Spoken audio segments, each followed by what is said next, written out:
with Advocate Tanu Mehta. Advocate Mehta is a distinguished legal counsel, mediator, and arbitrator at High Court of Mumbai.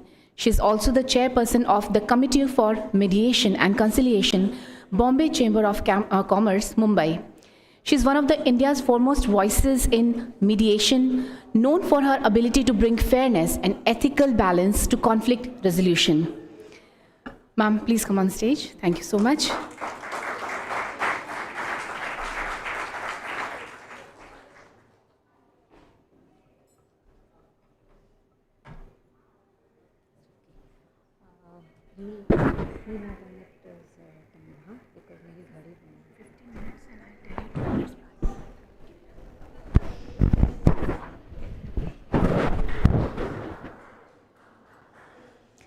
Good afternoon, everyone. I hope you've all had a very, very good lunch.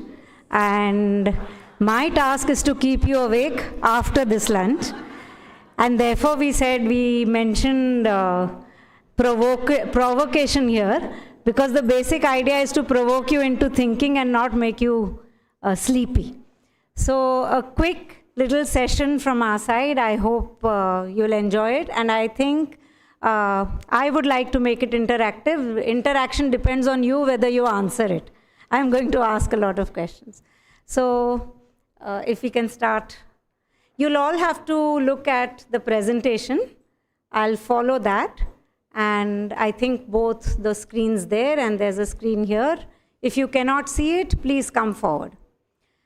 So ethics and values, we have a discussion on it today. And I would love to know what is your understanding of these words. So I'll give you my understanding. आप अपनी भाषा में अपनी समझ बताइएगा. Ethics is about doing what is right. जो सही है वो करना है. पर सही क्या है वो तो आप अपने जो आपने सीखा है उसके ऊपर है.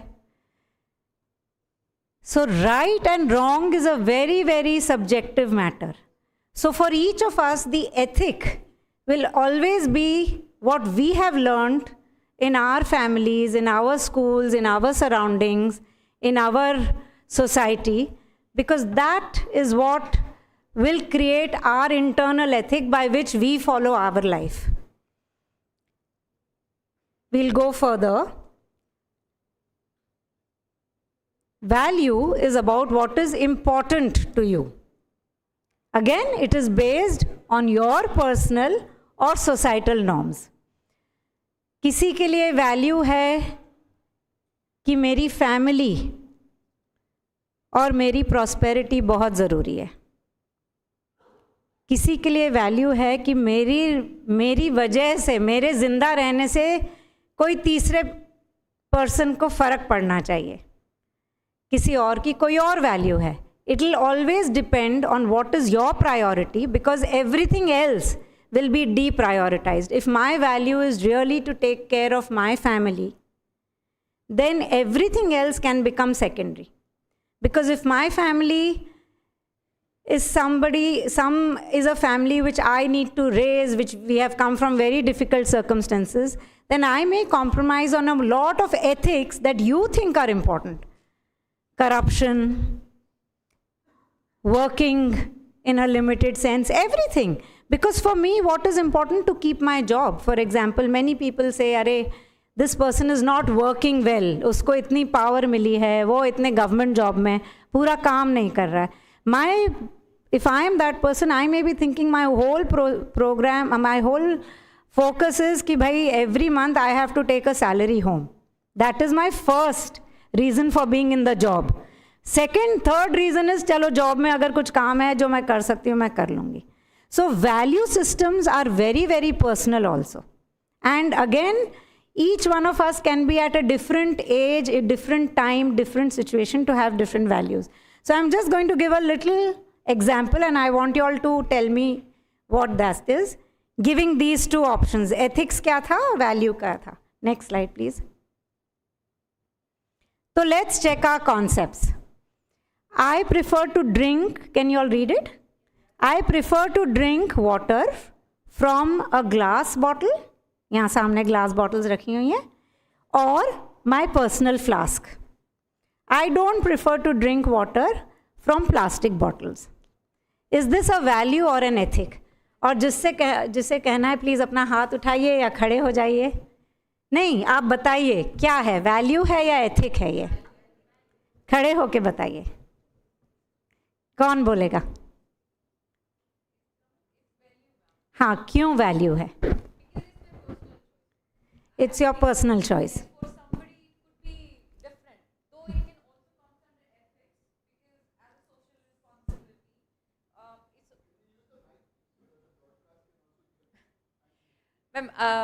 as a social responsibility, as I said, it comes under value, but again it can also comes under ethics too, because usage of plastic it also comes under, is harming the planet in so many ways. So, but again, it's my personal choice. You cannot always tell people what to do or not. It's my choice. I do not use plastic. If somebody want to use it, they can use it. So now I'll give you situations. If you're the mother of a 3-year-old child who has to go to a play school और उसको पानी देना है, आप क्या सोच के उसको पानी दोगी? उसकी कन्वीनियंस, उसकी कैरिंग कैपेसिटी, बॉटल गिरे ना, बॉटल टूटे ना. So at that time, what will you use? Ma'am, nowadays there are options where degradable plastic also coming, which is not harming the environment that much. So I will consider all the circumstances that it should not be very heavy. It should be easily portable for the child. And as you said, it should not be breakable also. Otherwise, every day I have to provide him new. Okay. Another situation. You're traveling long distance. Yes, ma'am. You cannot carry too much weight. You have limitation. And carrying a flask or a bottle might actually be difficult because it may break inside or something. Then what will you do? Ma'am, of course, I'll carry a water bottle. Again, I will see the path. If there is a source of water in between, we can use that as well. Yes. But again, if I have to carry something, I'll carry something which is lighter or a smaller. Right. Thank you. Would anyone like to counter this?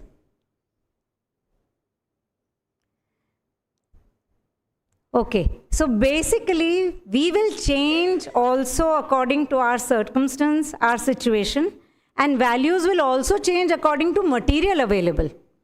If today I don't have plastic, which maybe 100 years ago, 70 years ago, my grandma did not have plastic, there was no question of convenience. There was no question of what is your capacity. We have convenience. Now we are making it a choice. So times will make us change.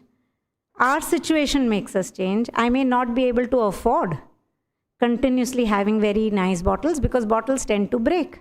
So I will say it's okay, I'm happy to carry plastic, and I'm also going to carry the plastic that is most easily available, a used Bisleri bottle, rather than buying my own PET bottle. So every one of us makes choices about our values depending on our circumstances. So when does a value become an ethic? Let's go to the next slide. Let's check our concepts. Now in Kevaldham, we teach yoga in a style that is slow and non-aggressive. Is that an ethic or a value? Yes, you'd like. Okay. It would fall under ethics. It is an ethic. Yes. Why would you say it's an ethic? Again, as we go back to the definition of what ethics was, what I think is correct based upon my understanding. That is why I'm teaching it. As Kevalidham, if I think doing asana slow and in non-aggressive way is correct, I'm teaching it further. That would fall under ethics. Okay. Thank you. Would someone else like to answer? Students of Kevaldham. So what differentiates this from an ethic or a value? What is the differentiation then?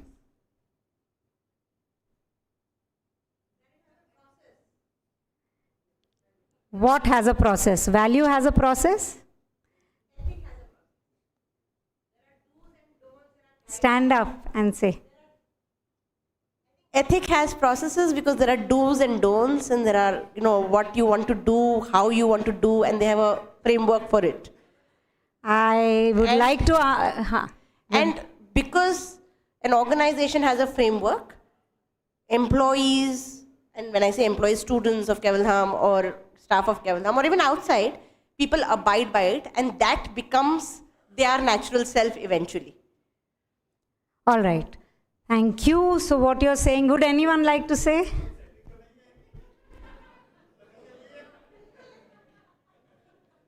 आप बताइए, गुप्ता जी. नहीं. Would someone else like to offer their view? So ethic really becomes a natural way of being, like she said, only when you're continuously practicing a value, and then that value has been systematized so that there is a framework and there is a methodology to it. जबकि ethics भी उतने ही personalized है और उतने ही subjective हैं, क्योंकि किसी का ethic, हमारे यहाँ कहते थे, I mean to take an older version of example, हमारे यहाँ कहते थे the ethic of a kshatriya is to defend and is to take ensure that your independence is free, is protected. So kshatriyas did not have the ethic of non-violence, correct? Because if you have to defend or if you have to go to war, you cannot have the ethic of non-violence.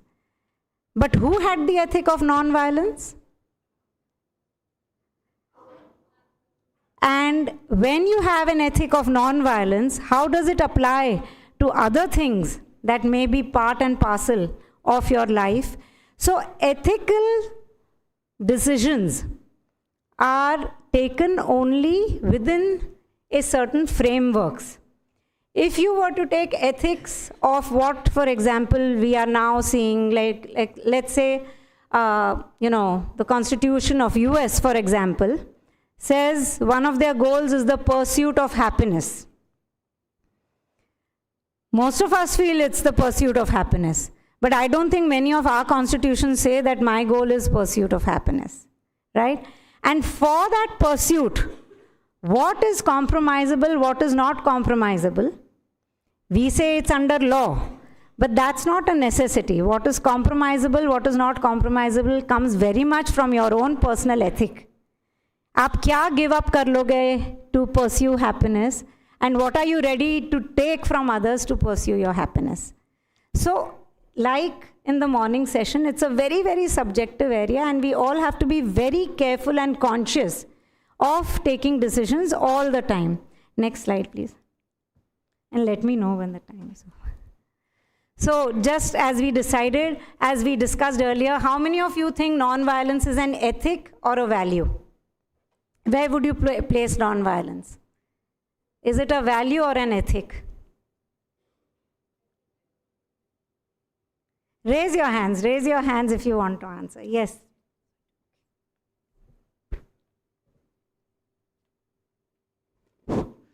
According to my perspective, what is important for me? Life is important for me. When I am living in Saudi Arabia, there is no food and non-veg is available.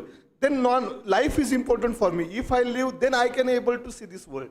So value come first, and then what? पेट भरने के बाद भी मैं खाना खाता हूँ तो unethical है. लेकिन पेट भर के खाना खा के फिर values and ethical are only one way. First values come and then ethics come. That is my So value is first and then ethics come. ethics come. Thank What you. is important for me, and it should be right. Thank you. Thank you. And I think he's put it very succinctly that basically first it will be about our values, and once our values have kind of stabilized, we create a framework around it to say this is going to be our ethics from now on, because we know that we have stabilized in our values. Till we are not stable in our values, we will keep changing, and therefore our ethics will also change. But when we have come to some stable idea of what I value, what I prioritize, then we can follow the system of ethics that are required for kind of prioritizing those values. Next one, please. I've been told it's 2 minutes, so we'll quickly move forward. So again, like we said, they are deeply subjective. And next, please. I would have liked more question answer session, but I think we'll move forward. We had business leaders here and we had a political leader here. So I wanted to know what is the difference between a business ethic and a home ethic? Because ethics in home are different from businesses. Ethics in legal life is different from political, but I think we'll keep that discussion for a later day. We have a very interesting panel discussion coming up, and I don't think I should delay that. So thank you very much, and keep thinking. Thanks.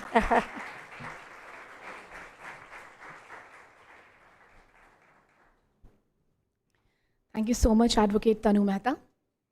I hope we are fully awake now that we had this little exercise.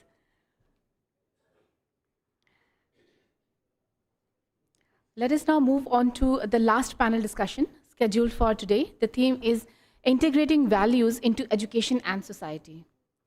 This panel will focus its discussions on value-based education in schools and universities, cultivating empathy and collective well-being, and ethics in media and communication. We are delighted to invite our first panelist, Ms. Ekta Shah, trustee, BB Shah Trust, social entrepreneur and NGO leader. Ms. Shah has worked tirelessly for community empowerment, leading transformative initiatives in education and social service. Ms. Shah, her husband, Mr. Vandan Shah, who is here with us today, and the parents are dedicated philanthropists and esteemed benefactors of Kaivalya Dhama. Their continued support has been instrumental in furthering Kaivalya Dhama's mission and to promote physical, mental, and spiritual well-being. Ma'am, it's wonderful to have you here once again with us. We now invite our second panelist, Mr. Rohit Kumar, CEO, Apni Shala. Mr. Kumar leads Apni Shala, an organization dedicated to social emotional learning for children, ensuring that education nurtures empathy, resilience, and ethical awareness. Let us now welcome Mr. Sachin Kalbag, Editor-in-Chief, Midday, our last panelist for the day. Mr. Kalbag is an acclaimed journalist and editor committed to media integrity, responsible communication, and public interest journalism. Now, to moderate this session, we warmly welcome Ms. Namita Shah, co-founder of Pre-Solve 360, a pioneering mediation and dispute resolution platform. She brings a strong focus on ethics in communication and conflict management.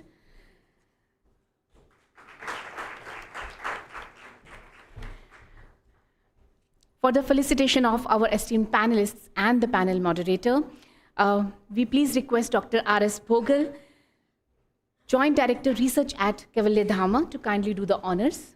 May we please have the souvenirs on stage. Ms. Ekta Shah. Once again, very warm welcome to you, ma'am.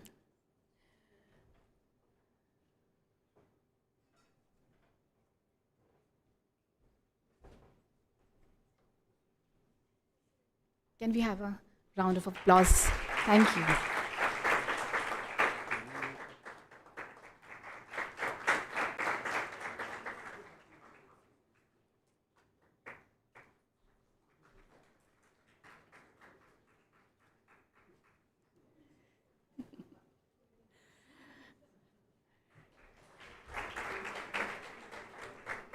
Mr. Rohit Kumar.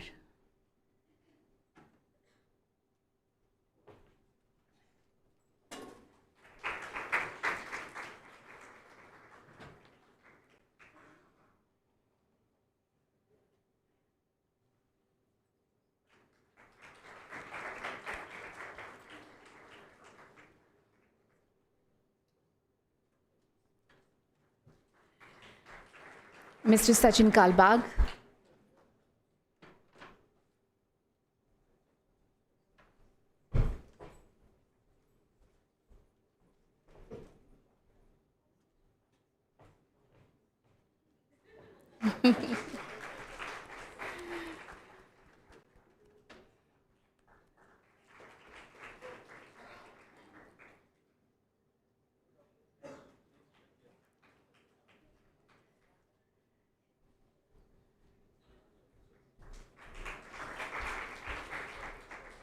And finally, for Ms. Namita Shah, can we have the souvenirs, please?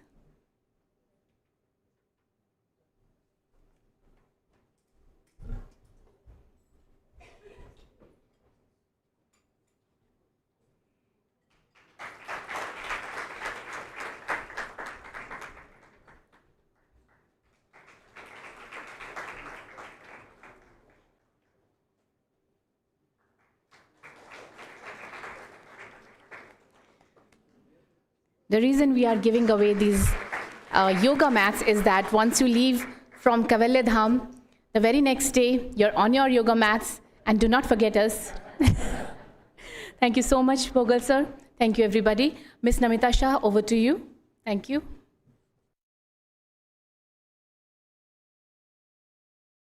Bill? Yes, thank you so much for such a kind introduction. It is an absolute honor to be on this stage at Kaivalya Dham and sharing the stage with such lovely and well-accomplished panelists. Today, my job is to moderate a very interesting panel on embedding values in education to create a socially empathetic and ethically conscious society.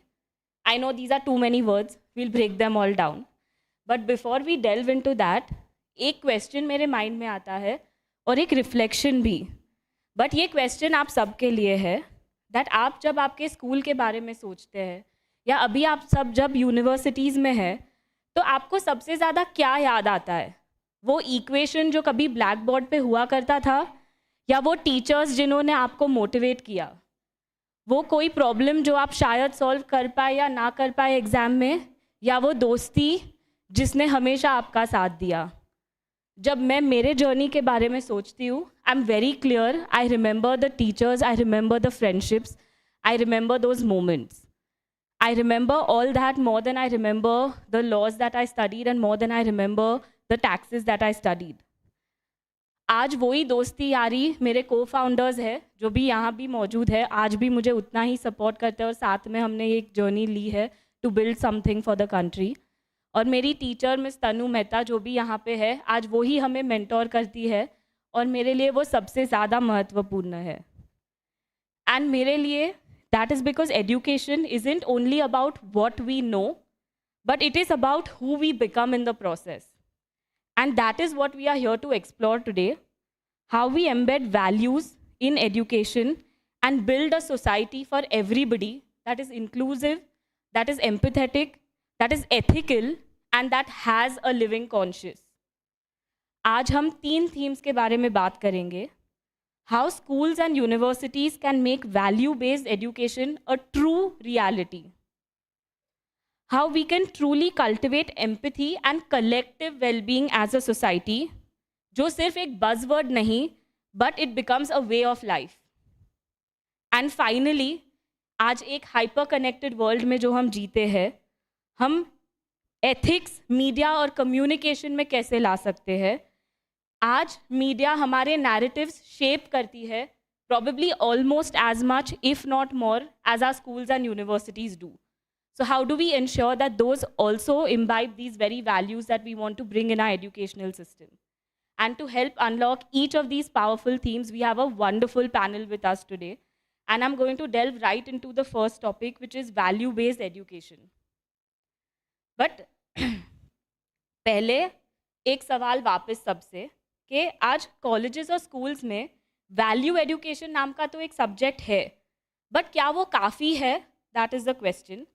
आज जो भी students यहाँ है, आपको कितनों को ऐसे लगता है that the curriculum that is taught to you is more about marks than about morals? How many of you with a show of hands feel that the education today is more about marks than about your moral values? I think majority of us, right? How do we bring that balance? आज सुबह ही हमने सुना श्री मेघवाल जी को balance के बारे में बात करते हुए. How do you balance Lux soaps and Multani mitti? In the same way, how do we balance morals and marks both in today's education system? This is what I'm going to ask everybody. My first question is to you, ma'am. You've seen the impact of mindfulness on children. How do you think practices like these can go beyond the classroom and actually shape a student's character?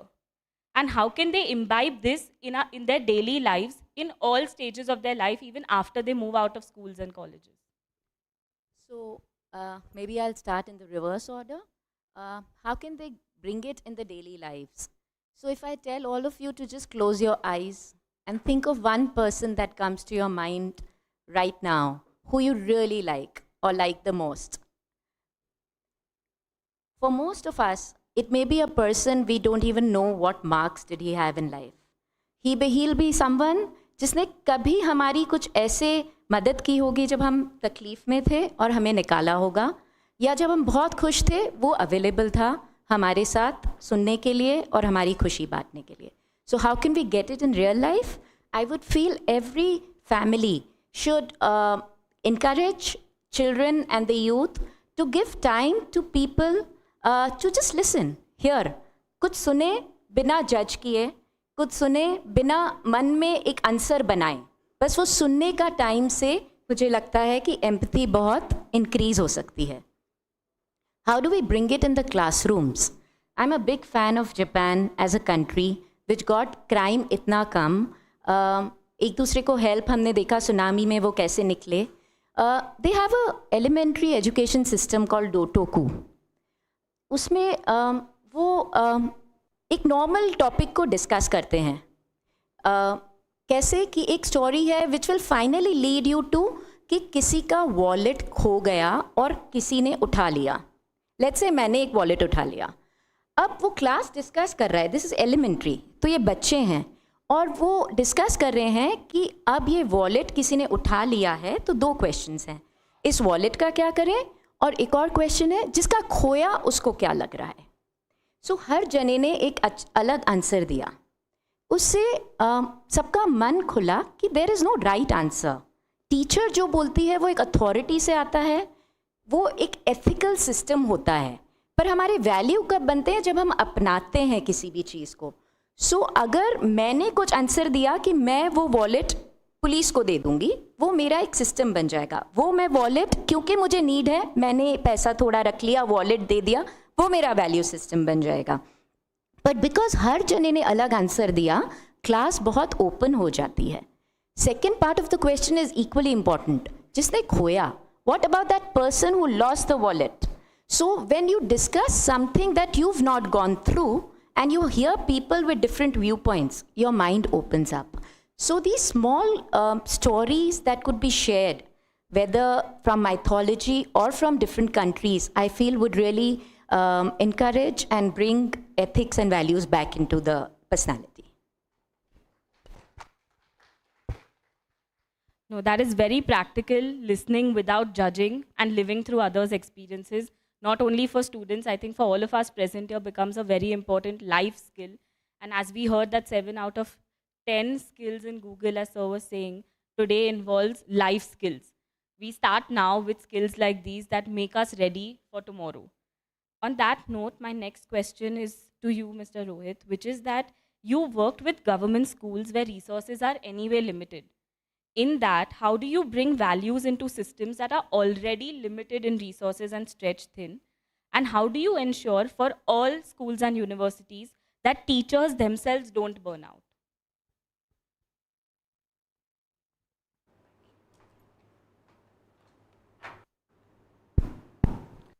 Thank you for that question. And I think I love the story that you shared because अपनी शाला के काम में हम बहुत ज़्यादा stories का इस्तेमाल करते हैं. And I think that's one very easy way to bring the values into the space. एक चीज़ हमें समझनी पड़ेगी नमिता कि issues resources के होने का है, लेकिन वो value के conflict में नहीं आता है. values सबके पास होते हैं. All of us sitting in this room, जैसे मैम ने समझाया ना, हम सब values से ही operate करते हैं. All of our, even the person's action is driven by some value that he or she may have. The question, thank you so much. When we are speaking about value-based, bringing values into school systems, what kind of structural design the schools will have that will enable opportunities for discourses around values? मेरा value कुछ है, ma'am का value कुछ है, आपका value कुछ है, अगर हम उस पर बात करने का स्पेस है क्या? तो स्कूल्स अपने आप में एक वैल्यू से बने हुए हैं ना, तो इशू ये नहीं है कि रिसोर्सेज हैं कि नहीं है, क्योंकि कई बार ऐसा होता है जहाँ पे बहुत ज़्यादा रिसोर्सेज हैं फिर भी वो वैल्यूज़ काफ़ी कॉम्प्रोमाइज्ड होते हैं, एथिकल स्टैंडर्ड्स काफ़ी लो होते हैं. एंड देर आर एग्जाम्पल्स जहाँ पे हमने देखा है कि बहुत कम रिसोर्सेज हैं लेकिन फिर भी लोग एक दूसरे की मदद करने के लिए सामने आ जाते हैं. दे कैन ऑफ कोविड में देखा कि हमारी फैमिलीज़ जो थी बच्चों की, बच्चों के पास डेटा नहीं है, फ़ोन पे स्कूल चल रहा है, पड़ोसी अपना एक दूसरे का डेटा दे रहे हैं, खाना शेयर कर रहे हैं, शाम का खाना पता नहीं है कहाँ से आएगा लेकिन चलो लंच तो बांट लेते हैं, right? So how do we kind of create space for opportunities like this, that becomes the question. Now thinking about government schools, ये एक बहुत बड़ा जनरल मिथ है कि government school teachers don't care या principals don't care. I think the system is designed for them to keep running. इतना ज़्यादा administrative workload है, the design of the system itself as an education system is not compassionate towards people who are working in the system. So how do you introduce compassion for teachers, principals, administrators, children, families? That becomes the question. And I think that's a slow process, just like कवले धाम का काम slow है, ये काम थोड़ा slow है और slowness intentional slowness है. तो जब हम काम करते हैं, जब हमने शुरू किया था हमको लगा अरे हम तो दुनिया बदल देंगे, right?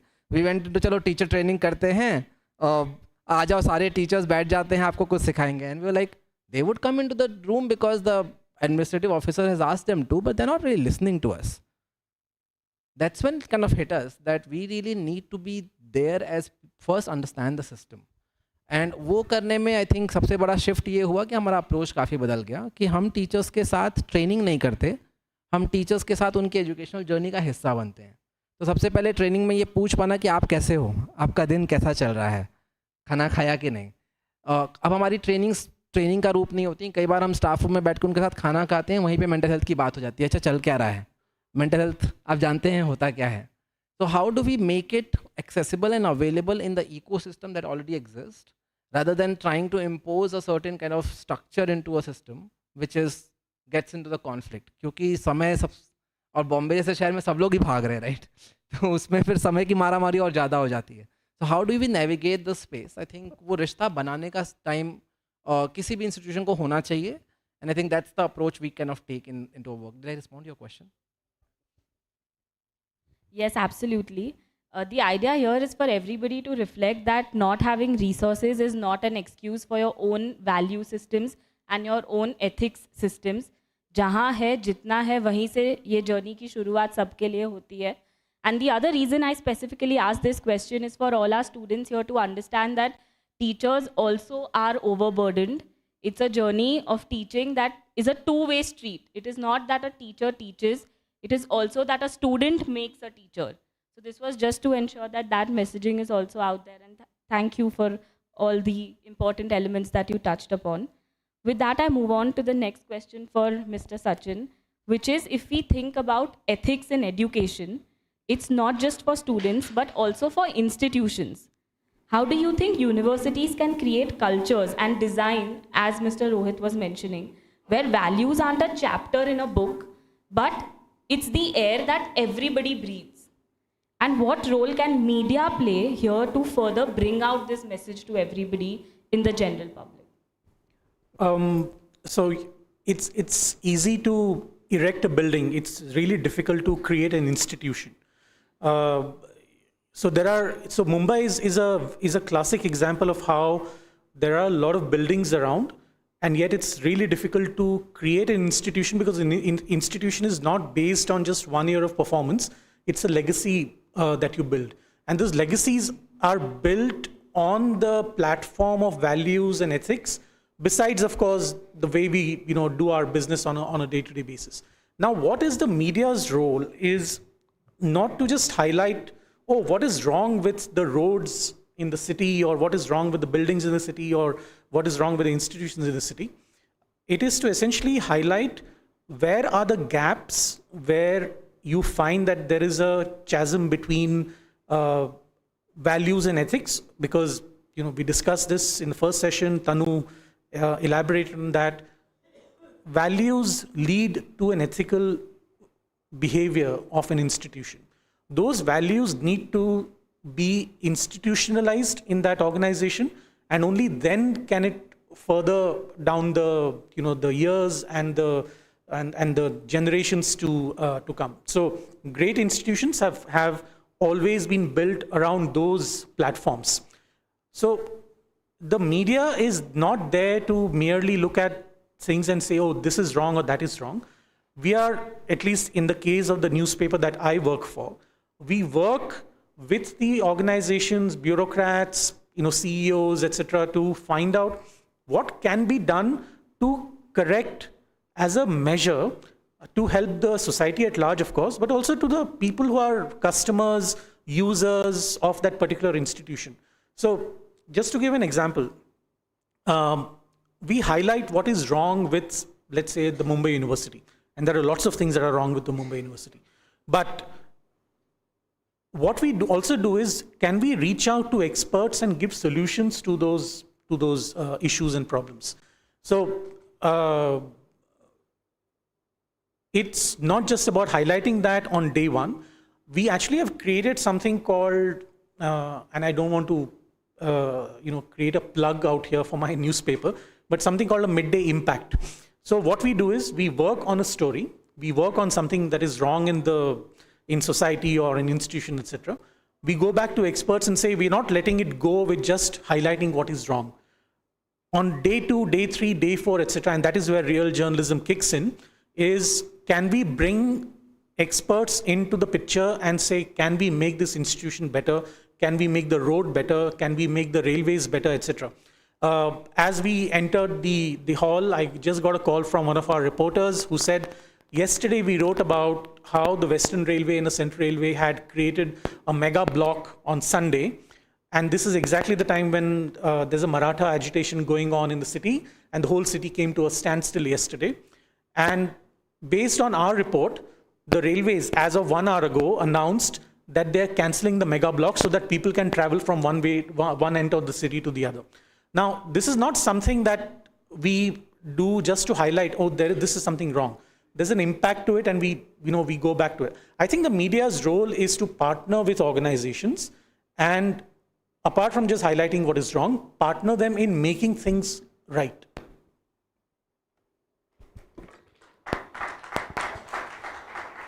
I think that was very powerfully said. Couple of things definitely staying with all of us are, it's easy to create buildings, very difficult to create institutions. When I walked into Kevalya Dham, I very well know how powerful of an institution this is that lives and breathes to these walls. It is an institution and definitely not just a building. We hope for more such institutions also. Also, what you said about the media and its responsibility not just to tell us about the problem, but also talk of solutions. And this is not just the role of media which makes me think, it's also the role of all of us students here, everybody else. There are 2 categories of people. You can be a problem communicator or you can be a problem solver. I hope we understand that it's easy to communicate problems only if you can actually talk about solutions, and I hope we take it upon all of us to also talk about solutions, suggest them, and ensure that they get implemented. So thank you for sharing that. And on that note, I'm going to move to the other theme, which is cultivating empathy and well-being. But before I do that, I reflect on today's morning inaugural session, where I heard Dr. Velulekar talk about a compassionate systems framework. What does that mean and how do we build that? That is what we are going to explore now. And at the same time, I also realized from the example that Ms. Ekta spoke with respect to what happens in Japanese schools, which is that empathy is not about being soft, it is about strength. On that note, I'm going to direct my first question to Mr. Rohit, which is that you've been an advocate of SEL, which is social emotional learning. So how do we make empathy measurable then? How do we make it teachable? And how do we make it mainstream for all of us? Any practical tips for our students here to follow the 3 E's as they move to different phases of life? The 3 E's are emotion, empathy, and ethics. It's a really detailed question, Navita. I'm not sure if I'll be able to answer all. But I think going back to the compassionate systems framework that we were talking about, I think will have to look at, in fact, there's a difference between empathy and compassion. Not for, I won't get into that. Like, how do we really understand what are the skills required for me to be compassionate in day-to-day ways of being, right? Right now, sitting here, I had a nice lunch. I'm here sitting comfortably, or I am experiencing a lot of compassion towards everything else, right? If I'm in Mumbai local, will I feel the same compassion? Debatable, right? So I think the one thing that we have learned is that when we are asking about cultivating empathy, compassion, or skills like these, कई बार ये होता है ना कि बच्चों को सिखा दो, उनको आप क्लास में डाल दो, एक लेसन बना दो, वो प्रैक्टिस करा दो, माइंडफुलनेस करा दो, but unless the systems become compassionate around us, it is half job done. For example, many a times when we go into schools, we do a lot of, अच्छा बच्चों को मारना नहीं है, ये आपको एक तरह से ट्रीट करना है, बट देन घर पे जाते हैं, घर पे मार पड़ती है. जब हम बात कर रहे थे ना कि होम का एथिक्स वर्सेस कंपनी का एथिक्स वर्सेस कंट्री का पॉलिटिकल एथिक्स वर्सेस कॉरपोरेशंस का एथिक्स, सो ये जब तक मैच नहीं करने लगेगा, ये थोड़ा मुश्किल है. तो ये समझ पाना कि ये दोनों चीज़ों को साथ में चलना पड़ेगा. Adults can't get away from the responsibility of relooking at our own ethics and values in service of teaching students. So parents के साथ, टीचर्स के साथ में काम होना होगा, पॉलिसीज़ चेंज होनी पड़ेंगी, एंड सिंपल पॉलिसीज़ लाइक क्यों नहीं है स्कूलों में counsellors. New education policy saying कि स्कूलों में काउंसलर्स होना चाहिए, क्यों नहीं है, हम क्यों नहीं उसके बारे में बात कर रहे हैं. और न्यू एजुकेशन पॉलिसी कहती है कि 1:30 का रेशियो होना चाहिए क्लासरूम्स में ठीक ठाक पढ़ाई होने के लिए. मोस्टली स्कूलों में 1:50, 1:60 का रेशियो चल रहा है. कोई टीचर मीनिंगफुली काम कर ही नहीं सकता. तो आप एम्पैथी कल्टिवेट करने की, एथिक्स का, वहाँ पे मैथ का सिलेबस पूरा नहीं हो रहा है जिसके ऊपर मुझे ग्रेड किया जाएगा एज अ टीचर. आप क्या बात कर रहे हो? This is what you will hear from teachers, right?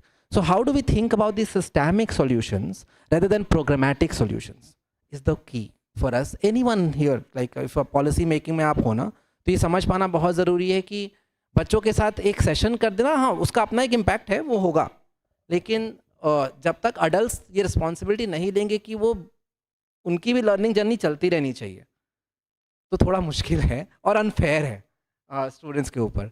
Sorry, मैं स्टूडेंट्स की तरफ से बोलता हूँ क्योंकि भले ही मैं एजुकेटर हूँ. आई थिंक ये समझ पाना बहुत ज़रूरी है कि स्टूडेंट्स के ऊपर हम रिस्पॉन्सिबिलिटी डाल के जो प्रीवियस जनरेशन है ना कट लेते हैं. अब तुम देखो, तुम सीखो, और हमें साथ में सीखना पड़ेगा, क्योंकि हमने नहीं सीखा, नो प्रॉब्लम, बट साथ में सीखना पड़ेगा. I think that's the design I am talking about, that how do we, so when we work with schools we say that there has to be opportunities for students to practice social emotional competencies on a daily, our recommendation is on a daily basis, but अगर उसके मौके नहीं बन सकते, कम से कम एक हफ्ता regular, वो फ्रीक्वेंसी बहुत इंपॉर्टेंट है. बार बार आ पाना, माइंडफुलनेस हम बोलते हैं ना कि मन भटक जाए तो वापस लेके आ सके, भटक जाए तो वापस, that's the work. So how do we kind of generate that frequency in schools, और जो भी फ्रीक्वेंसी पॉसिबल है, एंड वो फिर हम सबके लिए अपॉर्चुनिटीज़ हों. उसमें अलग अलग मोडेलिटीज़ यूज़ हो सकती हैं. कभी हम आर्ट यूज़ कर, ड्रामा यूज़ कर सकते हैं, मंडला आर्ट हैं, अलग अलग तरीके हैं, थिएटर है, बॉडी बेस्ड वर्क है, वो सब आप यूज़ कर सकते हैं. लेकिन साथ में सिस्टम्स को चेंज होना पड़ेगा, which means that what is the principal thinking, उनके वैल्यू सिस्टम्स एंड एथिक्स क्या हैं, उनका खुद का एम्पैथी क्या है, उनके अराउंड एम्पैथी नेटवर्क्स क्या हैं. अगर principal is so densed into administrative work कि वो सोच ही नहीं पाते कुछ और, तो उनके लिए स्पेस बनेगा कब, उनके सपोर्ट स्ट्रक्चर्स क्या हैं. तो ये सोच पाना, I think will for us to be able to really invite people, all of us, it is true for all of us, right. तो मुंबई लोकल की प्रॉब्लम सॉल्व होनी पड़ेगी for Bombay to become an empathetic city, क्योंकि पूरा बहुत सारा शहर उसमें ट्रैवल करता है ना. तो हमने छोड़ दिया उसको, और कई बार ना हम छोड़ते जाते हैं. पब्लिक स्कूल्स अच्छे नहीं है, छोड़ दो, हम मेरे बच्चे को प्राइवेट स्कूल लेके जाएंगे. ट्रेन्स थी भर गई हैं, छोड़ दो, मैं गाड़ी खरीद ले रहा हूँ, राइट. तो हम सिस्टम से इंगेज करना छोड़ते जा रहे हैं, और फिर हम बोलते हैं कि सिस्टम्स गड़बड़ हैं. तो जब तक हम, जैसे हमने पहले भी बात की थी कि अगर हम सब ये रिजॉल्व कर लें कि अगर हमको अपने बच्चों को गवर्नमेंट स्कूल में भेजना है, अपने आप वो ठीक हो जाएंगे, right. So how do we kind of think about these things? How do we engage with the systems becomes very critical. And I think that's where systemic compassion starts becoming a way of being. तो Japan अगर ऐसा हुआ है तो सिर्फ एक school की वजह से नहीं, एक प्रैक्टिस की वजह से नहीं है. हम बहुत बार नॉर्डिक कंट्रीज़ के बारे में बात करते हैं, Sweden, Denmark, and the kind of education system they have. It is, बहुत सारे लोग वहाँ गवर्नमेंट स्कूलों में जाते हैं, right? So how do we activate compassion at a systems level, or we must ask, we have to engage with the system to activate compassion at the systems level.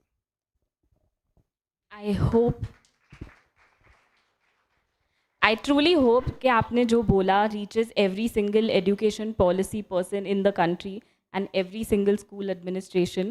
But we can start with students here. Please take this back to your schools and see what we can do. One important thing that I want to highlight from what Mr. Rohit said was, please understand that your teachers, your parents, people at home may not have learned this. It is a change, and as you said, something that we all have to collectively learn as a society. This learning journey is a two-way street. We can start with ourselves, even as students, taking the onus and ensuring that our teachers take the journey along with us. That becomes an actionable for everybody in this room. And on that note, Ms. Ekta, you spoke about the examples that you gave. And from your community initiatives also, what changes, according to you, when children start actually practicing empathy? What changes within and around them? And how can institutions practically integrate collective well-being, not just through moral education as a subject, or maybe a few yoga hours, but in timetables, in teacher trainings, and even in exam curriculums? So, I mean, again, the question has so many parts that let me take from the last part. How can universities or examinations or teachers can contribute to building empathy? So, like Rohit said, empathy cannot be on one story and it's gone. Empathy is almost like a muscle that has to be built. So, again and again, stories after stories, examples after examples is the responsibility of teacher.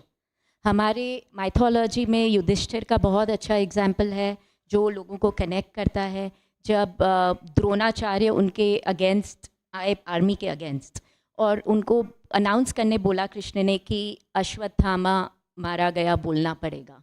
He lived his life with a value system कि मैं हमेशा सच बोलता हूँ, और इसलिए बोलते हैं उनका रथ हमेशा ज़मीन से थोड़ा ऊपर चलता था, बिकॉज ज़िंदगी उनने उस वैल्यू सिस्टम को दी थी. बट एथिक्स, एक ब्रॉडर आउटलुक ने उन्हें कंपेल किया कि समाज के अच्छे के लिए तुम्हें ये बोलना ही पड़ेगा. तो तुम धीरे से बोल देना हाथी मारा गया, पर जोर से बोलना अश्वत्थामा मारा गया. He gave in to his value for an ethic. He said Ashwatthama मारा गया. But what I have heard is कि उस वेट, मॉरल वेट से उनका चैरियट फर्स्ट टाइम ज़मीन पे आ गया.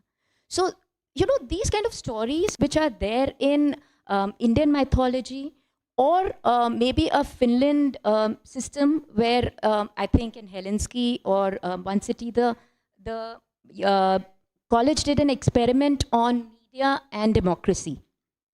They taught politics by showcasing one event which was going on. And every student had to write a different press covering and portraying the same event in different ways. जब वो उन्हें देखा खुद, और जब उनको बोला कि ये देखना होगा, रिपोर्ट बनानी होगी, सोशल मीडिया उसके तुम्हें हैंडल्स क्रिएट करने होंगे, तुम्हें बताना होगा, तुम्हें इंटरव्यूज़ लेने होंगे, प्ले एक्ट करना होगा, दे रियलाइज दैट बहुत सारे लोग राइट बोल रहे हैं, अलग अलग वे से बोल रहे हैं, सिर्फ मैं राइट बोल रहा हूँ वही राइट नहीं है. वो रेड लाइट टाइप का बिहेव करने लग गए. लाइक हम रेड लाइट पे बस स्टॉप करते हैं. दैट डजंट मीन हम परमानेंटली स्टॉप करते हैं. हम एक पॉज करते हैं, हम रिफ्लेक्ट करते हैं कि हम एक्सीडेंट नहीं हो जाए आगे, इसलिए हमें रुकना पड़ता है, पर हम वापस जाते हैं. तो वैसे ही अगर मीडिया के हम रिप्रेजेंटेटिव हैं, तो हम क्या रुक सकते हैं कुछ चीज़ देख के, सडनली कुछ चीज़ हमें वॉमिट करना है या कुछ डालना है, या हम रिफ्लेक्ट करके सोच समझ के उसमें डाल सकते हैं. So this experiment came out very successful because they got very interested in knowing about what goes through in a media, and why does one journalist become better in someone's mind than the other. So different experiments in abroad, in India, have different ways, but you have to repeatedly do it. Continuously हमें different चीज़ों में curriculum में डालना पड़ेगा. रामायण की story कि भरत क्यों नहीं राज पे बैठ गए. He got the advantage, but he didn't take the advantage. He just put a Ram भगवान के पादुकों उस पे रखे, and he chose responsibility. So he could have taken advantage, and that's how the youngsters will face many situations where they will be very tempted to take a very small advantage because they come from privilege, or they come from just knowing someone from midday now and they want something to, but do they want to take that advantage, or again go back to the story that they've heard and overall choose responsibility? So again and again, repeatedly in different forms, if you do, that is the only way to flex your muscle and make empathy as a lifestyle. Again, extremely powerful insights. It is each of our responsibilities that we take for our actions. We need to be responsible, and responsibility starts with our own actions, and then of course practice each of these. As we practice a physical workout to become stronger, these are also muscles that require repeat and practice. Point well taken. My next question is to you, Mr. Sachin, which is around inclusivity. Because when we talk about new value systems, we talk about a new education system we want to build for all, for one and all, for children belonging to different backgrounds, for children abled and differently abled. How can the system come together to support one and all equally? How can schools and universities build inclusivity so that empathy isn't just a slogan, but a reality for every person with every background? I just want to take one step back and admit a miserable mistake that I had made 14 years ago. So 2011 में जब मैं mid day का editor पहली बार बना, तब हमारे एक reporter थे जो एजुकेशन रिपोर्टर थे, वो मेरे पास आए एक दिन और उन्होंने कहा कि सर मेरे पास एक बढ़िया स्टोरी है. तो मैंने कहा क्या?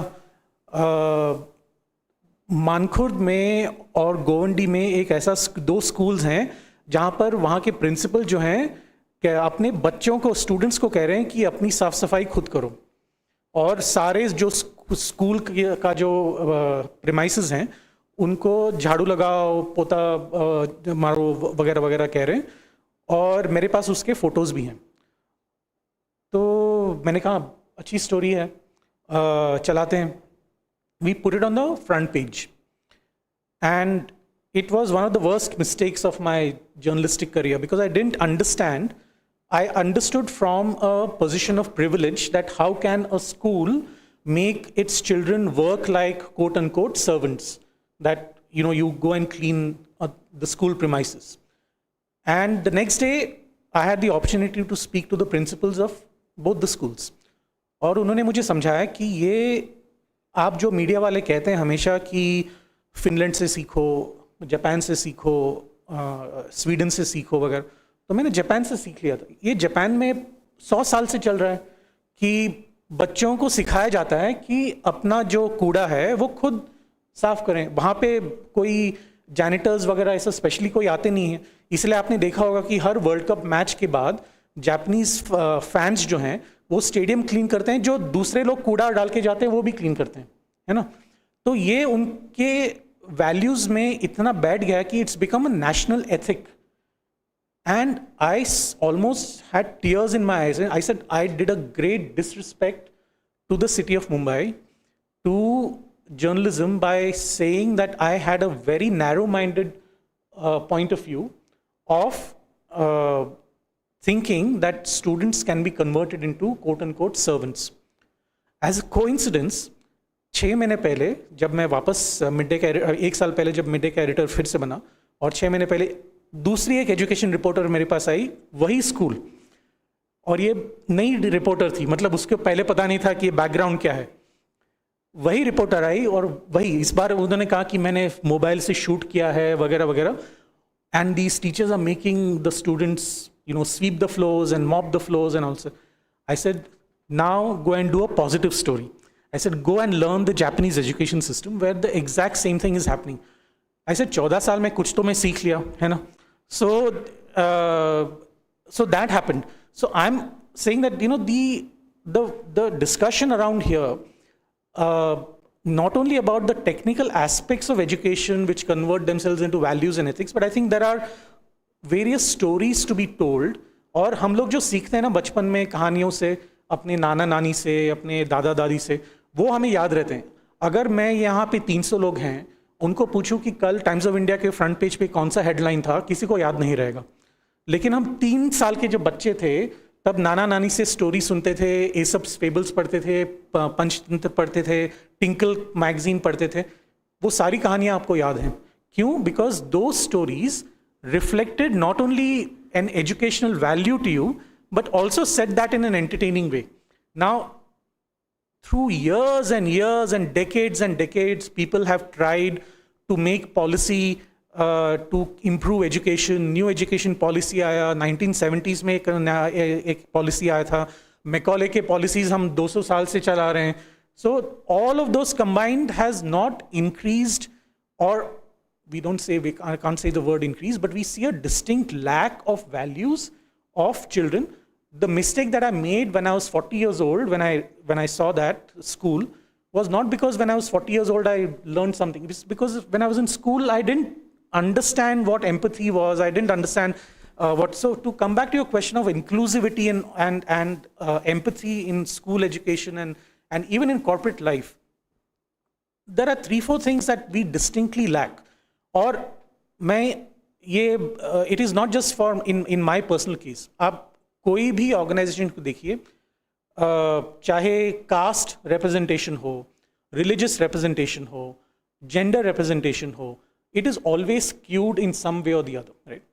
As a policy, again, I'm not boasting. This is not, I'm just saying that we introduced a policy. We introduced a policy some years back saying that हमारे organization में at least 50% of the employees will be women. Now, that is one hurdle crossed. Today, we have 52% of the employees in midday women. 7 of the 8 HODs who work under me are women. The first boss that I ever worked with was a woman. At one point of time, the Sunday edition, it still is actually, the Sunday edition of Midday is run by 8 women. Nobody questions their ability, nobody questions their competence. They're there not because they're women or men, they're there because they are excellent professionals, right? So inclusivity also means that you go and find people. For example, we don't see a lot of representation of Dalits in corporate life. Because Dalit, it is not because there are no Dalits who are professionals. It is because at an early age, the access to higher education, the access to middle education, the access to school education has been throttled by various economic and social factors and cultural factors. Now, these two people here are working in that field, and I'm sure they will have more stories to tell about all these issues of inclusivity and empathy. Is that all of these representations, it's not just about caste or gender or religion. For example, there's a school in Fort area of Mumbai called the Aditya Birla Integrated School. Now, every time you stand outside when the children come out, just wait there. And when the children come out, they're autistic, they have ADHD, they have Asperger's syndrome, they have Down syndrome, they have some kind of physical disability. There are 2 other schools very close by, and they let the students out at the same time. And if you wait there, just listen to the comments of the school children of the quote-unquote normal schools who pass by. And they say, अरे यहाँ पे ना मुंबई के सबसे dumb students यहाँ पे आते हैं. Now, with the first time I heard it, I said maybe there is some bit of miscommunication or something. I thought I misheard it. You keep going there, and every time different students come and say something to that effect every single time. Is it the student's fault that a 10-year-old child is speaking this language? It's not his or her fault at all, because he or she has been grown or has been raised in an environment, in the home or in school or in society, thinking that the other people are lesser children. The children with other physical and mental disabilities are lesser children. So it is a responsibility of, like my co-panelists have said it very emphatically in their monologues, is that if there is a responsibility to create a larger nation state with a great degree of empathy and compassion, not sympathy, but empathy and compassion, it has to be inclusive of all these elements in society. It cannot be only the school's responsibility. It cannot be only the parents' responsibility. So it has to be a collective, and it's easier said than done. मैं यहाँ पे, यहाँ पे बोल के मैं, I'll walk out. But how many of us go back and practice that empathy in day-to-day life? When we see a person who is a short person, earlier they were called dwarfs, but 2-3 weeks ago, we did a story in the Sunday edition of our paper where, because क्योंकि circuses बंद हो गए हैं काफी जगह से, all the short people who are taken as novelty items in circuses were out of jobs. So what do? So one person who had an entrepreneurial spirit said, I will collect all these people who are without jobs. Everybody spoke of jobless people during COVID, but nobody spoke about jobless people who are differently abled or people who are underprivileged. So this man, along with his wife, both are, the man is 4 feet 2 inches tall and his wife is 3 feet 10 inches tall or something. They collected people from their community and said, we will create employment opportunities for you. And we did a 2-page story on this about 3 Sundays back. And the response that we got from, guess where? Bollywood. The Junior Artists Association of Bollywood called us up and said, we want to hire these people for roles in movies. The biggest actor in Game of Thrones was a short person. He got multiple awards across organizations. So ability does not come because you're physically underprivileged or mentally disabled or whatever the issue may be. That empathy and compassion has to be part of our everyday ethic. And that can be created by the 300 people out here, and when they walk out, their families and their organizations.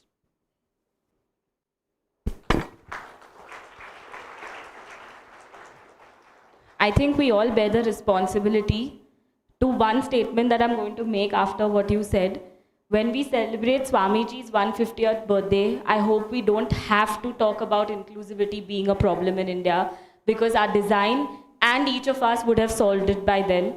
So let's try and ensure that every step we take when we get out of this auditorium is one with empathy and is one with responsibility that we owe to our environments and surroundings, to ensure that we always include everybody and lead with empathy in everything that we do. So thank you for sharing that. And I'm going to come quickly to the last segment about media. I've often heard that media is society's mirror. But when I reflect on this statement, मुझे कुछ और लगता है. आज के ज़माने में I feel media is a paintbrush. It shapes how we see the world. आज students ज़्यादा है यहाँ, so शायद से वो agree करेंगे या नहीं, I'll ask. But शायद आज biggest educators, universities और textbooks तो है, शायद उससे बड़े educators और thought-provoking creators Instagram और YouTube बन चुके हैं. So this is a question to all the students here.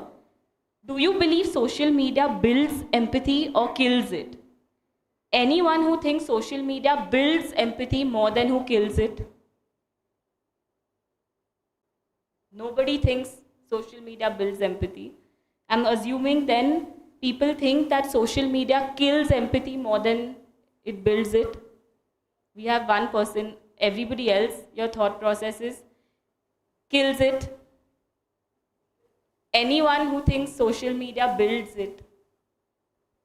Okay. On that note, I'm going to ask a question to you, Mr. Sachin, first, that with your decades of practice in journalism, what ethical blind spots that you worry about most? And as students, what should we all be mindful of when we engage in consuming content online?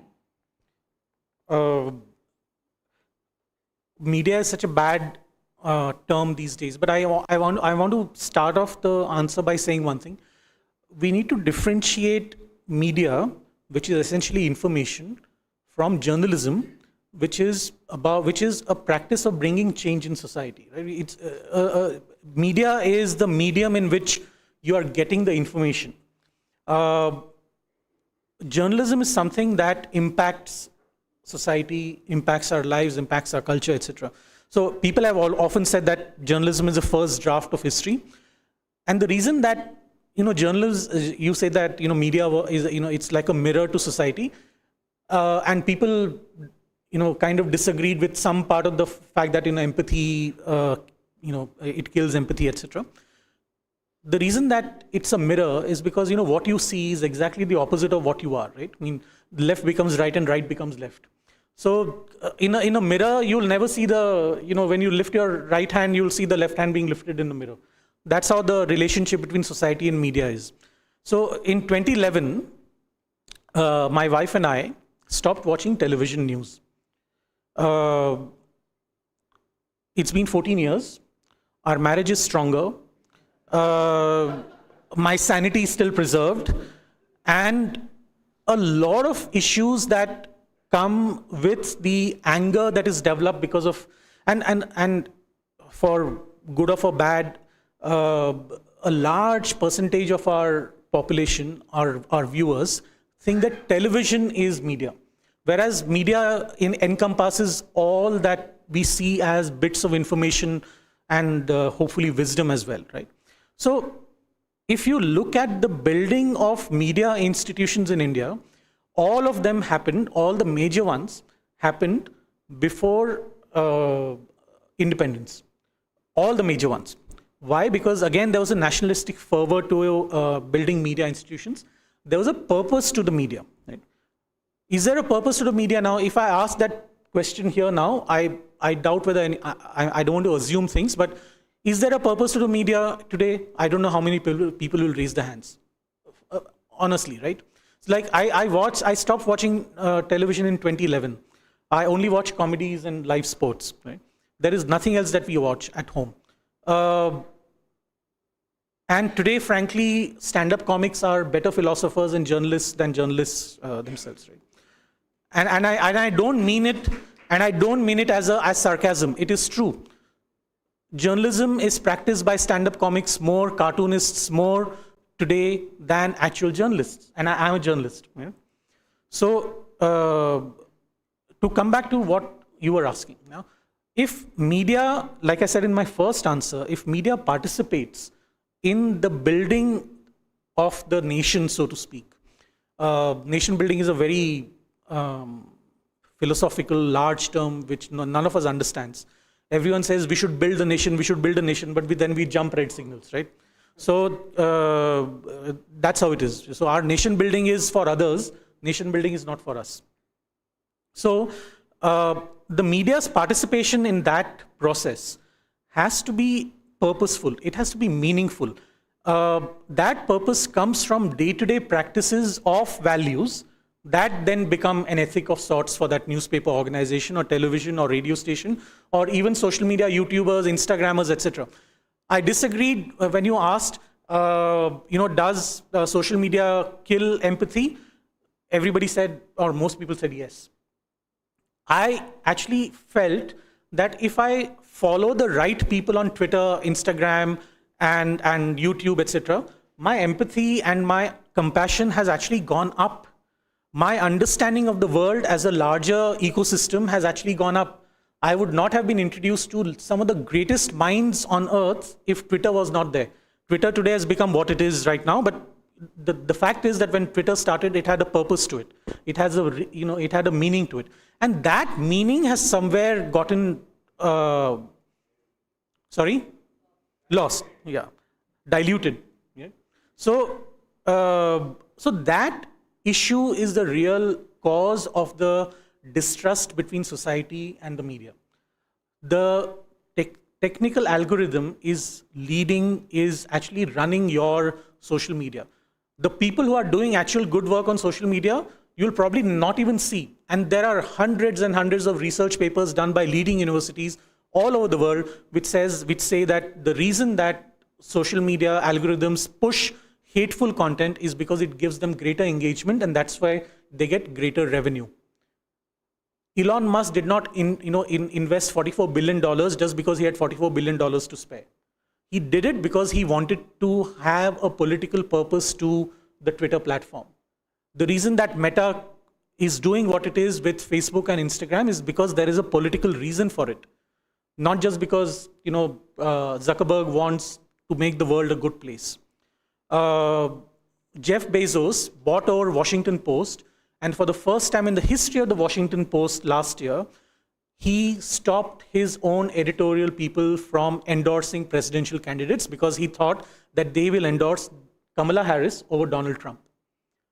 And it was stopped, and Donald Trump became president or whatever. I mean, for whatever reason, he became president. But the blockage of information, of wisdom, of knowledge from the media into society is now being controlled by a few people, the oligarchs, so to speak, right?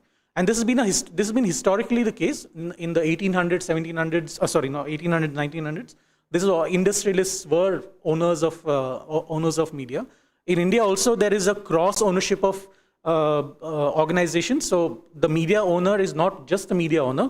He also owns coal mines. He also owns, other business institutions which depend on government largesse for them to survive. And that, the distrust that you see here is a reflection of what is happening in the background with all these institutions there. That's why I said early in the beginning that erecting in just one newspaper building is not the problem. I mean, it's the easiest thing to do. But running an institution for hundreds of years, that is the biggest challenge. And that challenge can be overcome only by using, it's easier said than done. I mean, I can't do it alone. But it has to be done as a societal responsibility. How many of us go back and tell television channels to keep the volume down? Do we call up the editors of television channels and say, keep the volume down, and I want to see meaningful journalism from you? None of us do that. None of us, once the election is over, the politician knows that you will not come to his doorstep.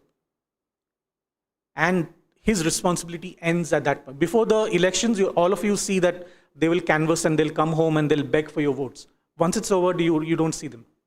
So it has to be practiced on a day-to-day basis, not only by the politicians or the media owners, but also by us.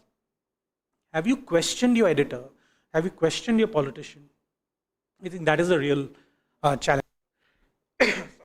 I think you've said many, many powerful things in very, very few words for all of us to reflect upon. One thing I truly understand is that the onus is not on media to show us anything. It's on us to choose the right form within the media that's available to us. And thank you for everything that you've shared. I'm mindful of time, so I may have to skip a few questions. Sorry about that, but there's one part that I don't want to skip, which is the rapid fire round, which will also then bring us to the conclusion of the panel today. I'll quickly fire questions and we'll just go in the order of the seating arrangement. Ma'am, we'll start with you and flow this way. The first question is, one principle of ethic that you wish was taught in every school? Principle of ethic now in modern school that I would think is, teach them how to reflect on social media. Just as you filter your photos, filter your thoughts, take a step back and then post. So some social media curriculum or social media teaching is needed in colleges. I'm still thinking whether it's a principle of ethic or not, and ma'am, I will come back to you to correct it. But I think slow down. Just slow down is something that we need to learn.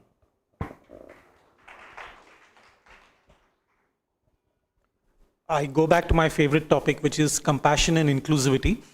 If that is taught, I think when the children grow up, we are in for a much, much better society than we are today. All powerful answers. The next one is one book, movie, or story that shaped your personal value system that you wish everybody in this auditorium sees. So the story is of J.R.D. Tata, which has really stayed with me. Do I share the story or just give that one line? Just one. So a story that J.R.D. Tata read in a newspaper.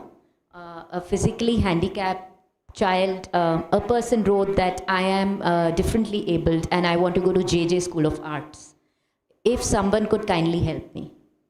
That I don't know how many people could have read that story at that time, but J.R.D. Tata not only read, kept the cutting, he went and he picked that child up on his way to the office. He dropped him a few times till the system was, he did not introduce himself as J.R.D. Tata or Tata chairman. He introduced himself as the person he was looking for in the newspaper when he placed the ad.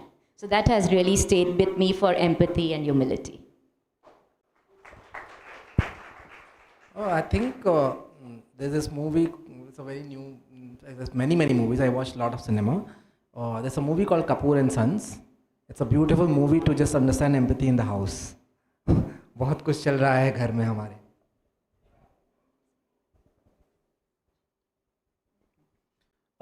I don't recommend a book or a magazine or a movie. I recommend reading a speech that B.R. Ambedkar gave in the Constitution, on the Constitution, November 26, 1949, 2 months before the Constitution was adopted and we became a republic. It is called the Grammar of Anarchy speech. In about 2,000 words, and it's a very short speech, so you must read it. The Grammar of Anarchy by Baba Sahib Ambedkar, one of the greatest sons this country has ever produced. And that speech is perhaps the greatest speech that I have ever read in my life. One action that a student can take today to build empathy. Just take a step back. Do not repost the reel just because you saw it. Take a step back. See if it is useful for everyone. Is it kind for everyone? Is it really needed? Then repost and share. Play. Not on just on the phone, but with your bodies. Play. Talk. I think we've stopped talking, we have started chatting, right? So we need to talk with our school friends and with our teachers. Not just for students, I think these are all for all of us. The last one message you want to give policy makers in one sentence only. Inclusivity. Please teach from teachers down below that each child is as important, not only the topper. Can you repeat your question again, please? One message that we want to give policy makers in one sentence only. Eat what you cook. जो policy बना रहे हो खुद पे भी implement करो. School की policy बना रहे हो अपने बच्चों को वहाँ भेजो. Very bad, Rohit. You stole my answer. But essentially, I wanted to say that the policy makers should wear the shoes of the person that the policy is meant for. Thank you so much. I think, do we have time for one or two questions? Okay. But I'm sure we can catch everybody backstage and ask a lot of questions. I hope I'm at liberty to say that on behalf of three of us. But very quickly, I'm going to conclude. So I thought that I'll, look at the concluding remarks based on inputs or top highlights from everybody. But if I try to do that and I wrote down few things as everyone was answering, I realized how unfair it would be, because I want to look at the conclusion, at everything everybody said. It was that powerful of a panel discussion. So thank you so much for being so candid. Thank you so much for helping us shape not just job seekers, but producing great human beings who are thoughtful, who are ethical, who are empathetic, and who are inclusive. Thank you so much. And with that, thank you everybody for being such a great audience.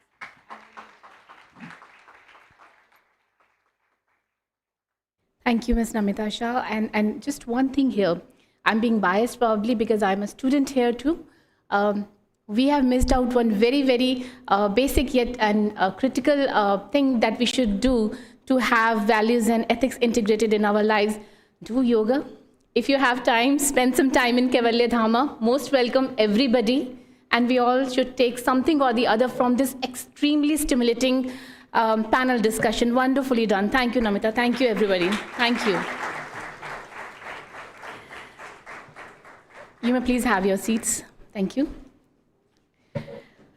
As we draw the conclave to a close, we invite Dr. Santosh Pandey, a very senior yoga and naturopathy physician, to guide us through a meditation practice. This inward journey will allow us to reflect on the values, thoughts, and insights shared today and carry them into our lives and work.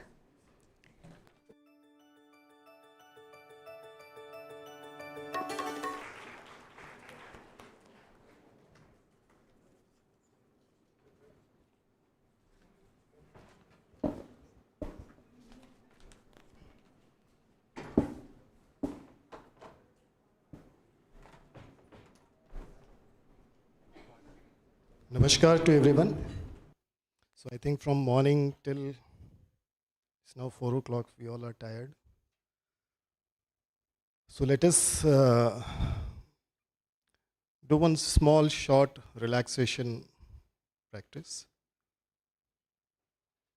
So, in whichever position you are sitting, just sit in a relaxed position. Keep your back straight. Keep your back straight.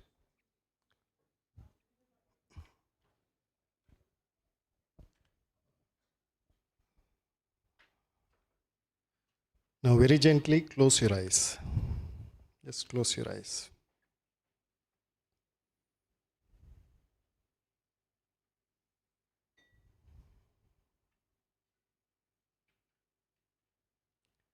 Now, with each inhalation, inhale fresh and vitalizing energy.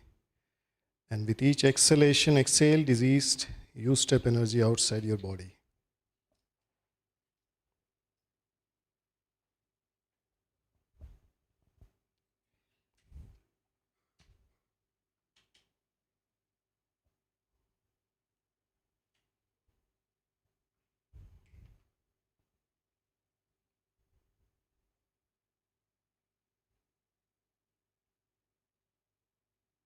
Just be aware of your breath, slow and rhythmic breath.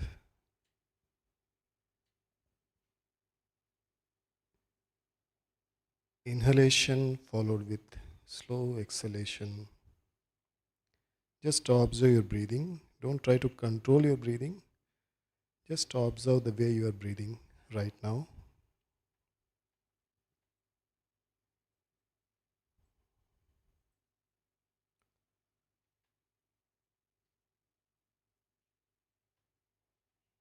Now start observing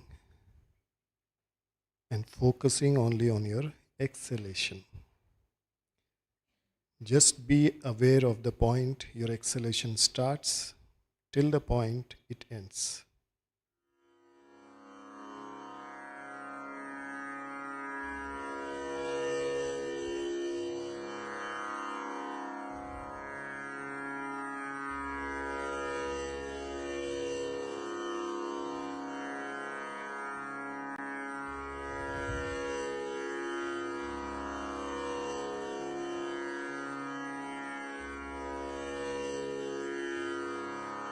So we will be following the technique of auto-suggestion, where we are going to instruct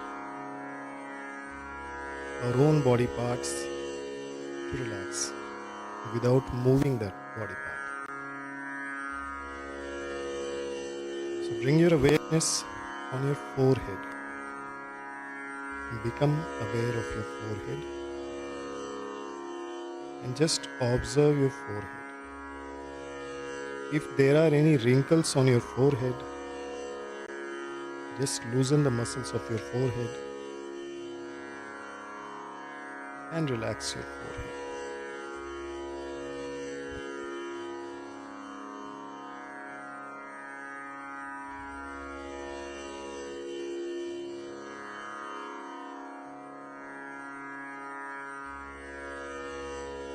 Bring your consciousness towards the top of the head.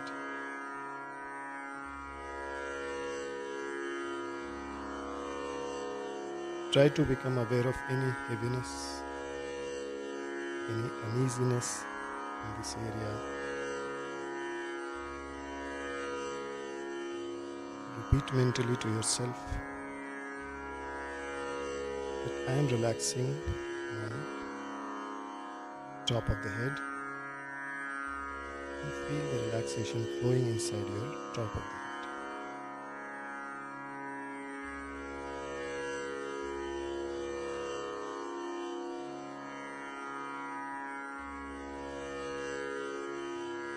Bring your awareness towards your eyebrows, eyebrow center, and your eyes.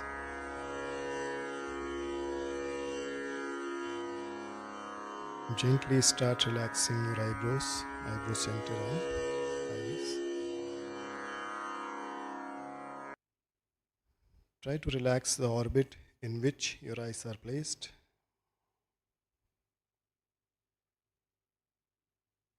As you relax your eyes, You'll feel the lightness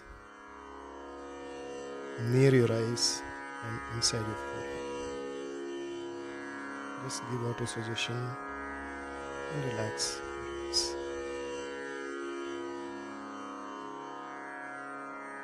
Slowly become aware of your nostrils, your cheeks, your chin. Relax your ears, back of the head. Now slowly take your consciousness close to your jawline. Loosen and relax your jawline. Relax your mouth.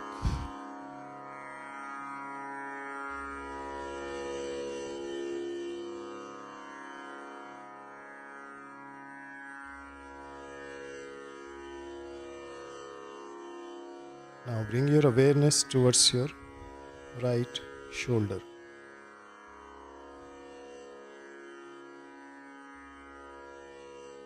So bring your consciousness towards your right part of the neck, moving towards your right shoulder joint. Just relax the muscles of your right shoulder joint.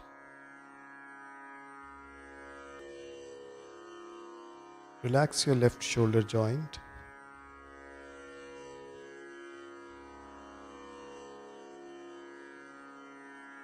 Relax your both the arms, elbows, forearm, wrist, palms and fingers.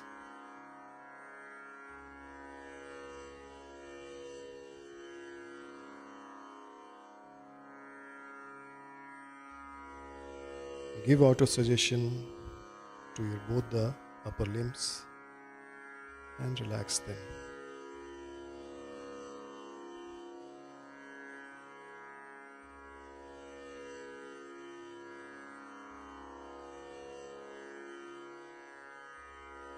Now slowly bring your consciousness towards your chest.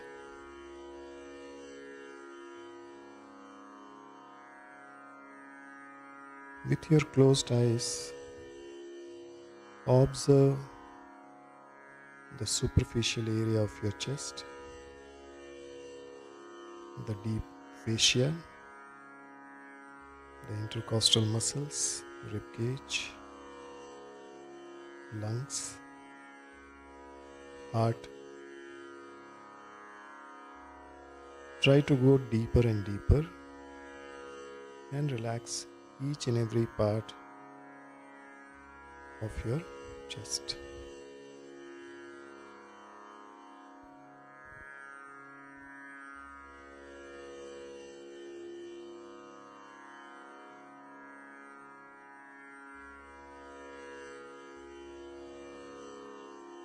Now slowly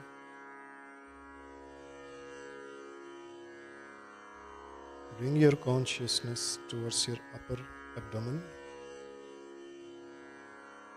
Enter inside your middle abdomen and the lower abdomen.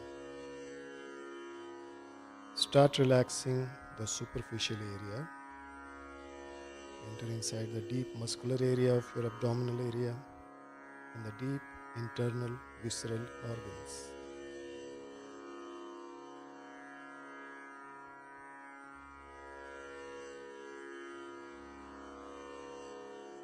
Now once again, become aware of your shoulders, upper back, middle and lower back.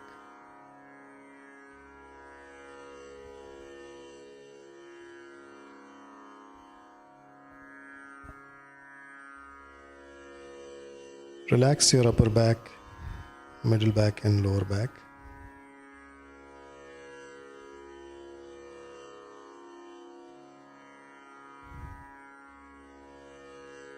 Now become aware of your hips and hip joints.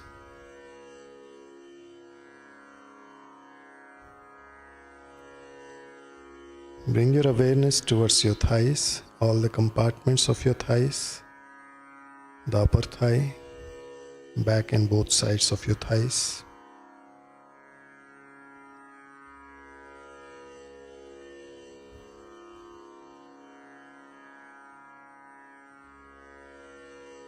Relax your thighs.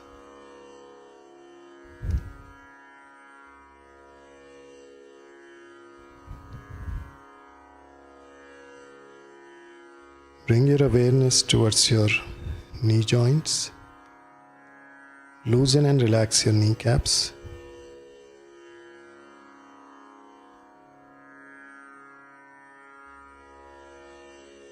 Now start relaxing your shin bone and the calf muscles.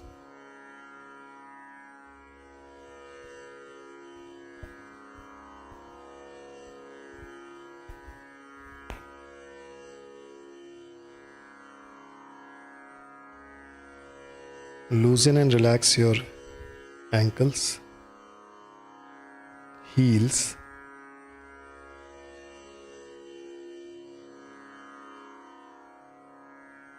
relax the muscles of your foot, relax your feet. Now start relaxing your toes one by one. Relax your bigger toe, second, third, fourth and fifth toes. Now observe your whole body from the top of the head to the tips of the toes. It is totally relaxed now.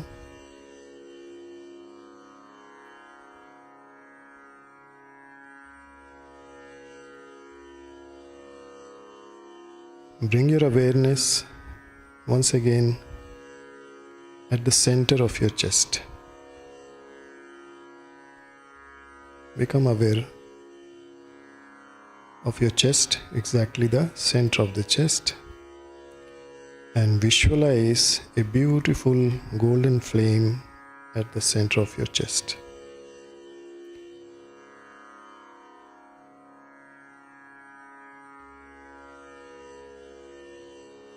Try to go close to this flame and try to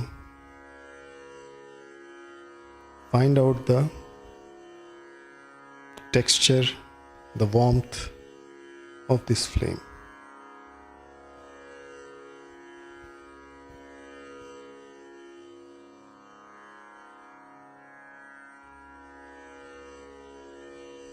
Now from this flame, let us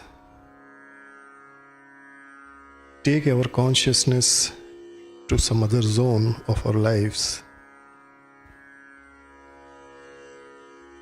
and let us do a short healing. Go back to your childhood. Try to recollect the place where you were born, your parents, your brothers and sisters. Try to recollect your school, your friends.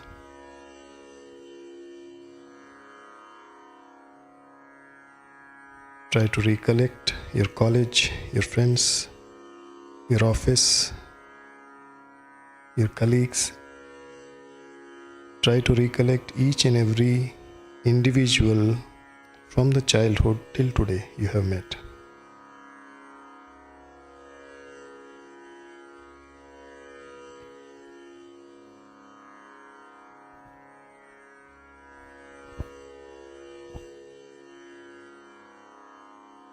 Now, try to remember at least one incident of your life where you feel that you were hurt the most. Any incident, whether you have done something wrong or somebody has done something wrong with you. Just try to bring that incident in front of your closed eyes. Without being judgmental, Just observe what is happening. Is there anger, resentment, uneasiness arising inside you?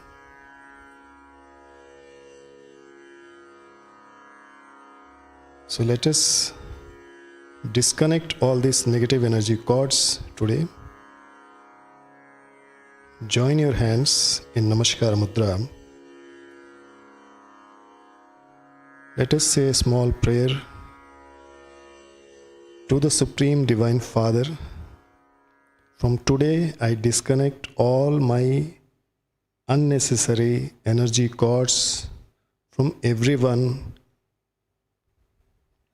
From today, I am going to disconnect my energy cord with, take the name of the person. Now bless the person with health, happiness and prosperity.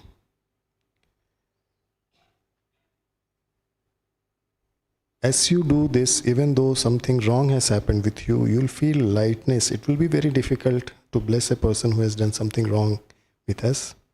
But if you are able to do it, then naturally your energies become more strong and more powerful, because it is very important that you have to be more powerful if you want to forgive anybody. So bless the person, bless your family, bless your colleagues, bless your office, bless everyone around you with health, happiness and prosperity.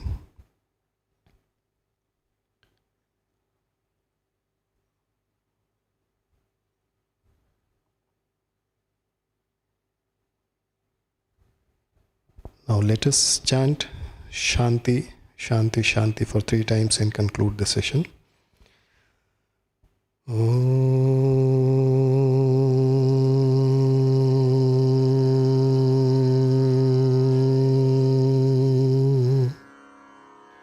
Shanti, Shanti, Shanti. Rub your both the palms, give palming to your eyes, and very gently open your eyes.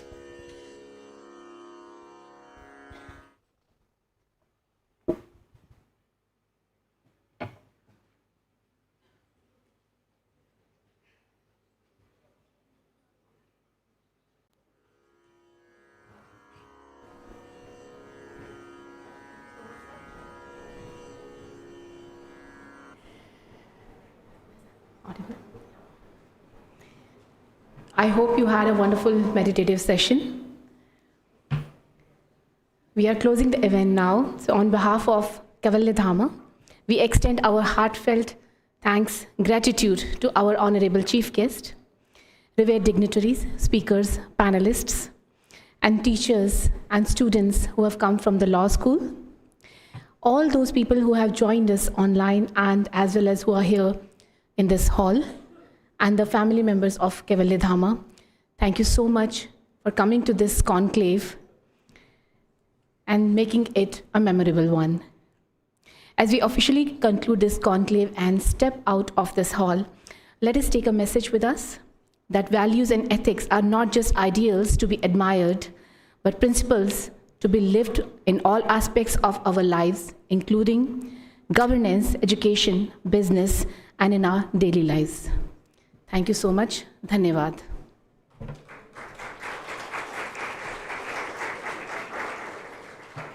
We request you to calmly proceed towards the exit gates. Thank you.